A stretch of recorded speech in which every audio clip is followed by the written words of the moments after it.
Hi, my name is Chantal Amit, and I'm going to be talking about the Picture Exchange Communication System, or for short, PECS. So PECS is when an individual will exchange a picture of a desired item or activity to receive that item or activity. PECS is used for those who are nonverbal, have a low frequency of utterances, or only have approximation of words. Children or individuals with autism benefit from PECS due to its immediate reinforcement. Exchange that picture, they get what they were exchanging. For instance, if I had an icon of tickles and I wanted to be tickled, I would go over to my communication book, I would take the picture of tickles, I'd walk over to my communication partner, put this picture in their hand as a way of telling them, I want to be tickled, and I would immediately be tickled because I was successful as communicating my wants or my needs.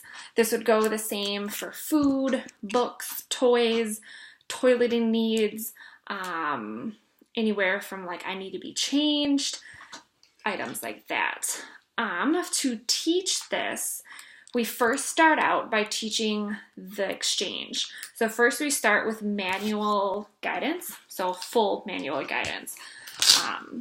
So let's say I was teaching a child how to first use PECS.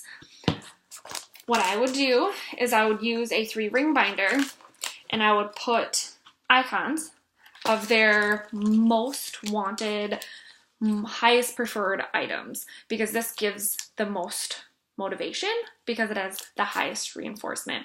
Otherwise, the child is not going to exchange for something that they don't really want. So for learning purposes, we start out with highly reinforcing items. So first, we have the item that they want on the front of the cover. It's the only thing that's on there. We set it next to them and we say, what do you want? And then we hand over hand prompt them to grab the icon and put it in my hand. And I say, Play-Doh, here you go. And then we play with Play-Doh. Then once they get that, then we go into distance and persistence. So this is where we increase the distance from the child to me, to the communication partner, where the book is still right next to them. Then we increase the distance that the child has to walk to the book to grab the icon and then to me. So if you, like a triangle. So like here's the book, they would have to walk to the book and then walk to me. So increasing that distance and persistence of exchanging the icon as a way of communicating.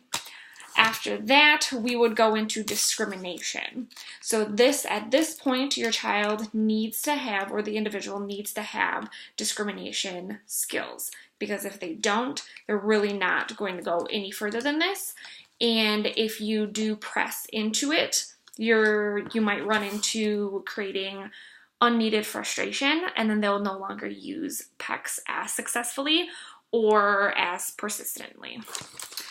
So for discrimination, you would have 2 items, at least 2 items. Always start with 2. And then I would have the very reinforcing item that they want, and I would say, what do you want? And then they would have to look at the book and decide which one of these icons is going to, when they exchange it, which one is going to give them access to Play-Doh. So they would grab the one, put it in my hand, and I would go, oh, Play-Doh, here you go. And then we would play with Play-Doh.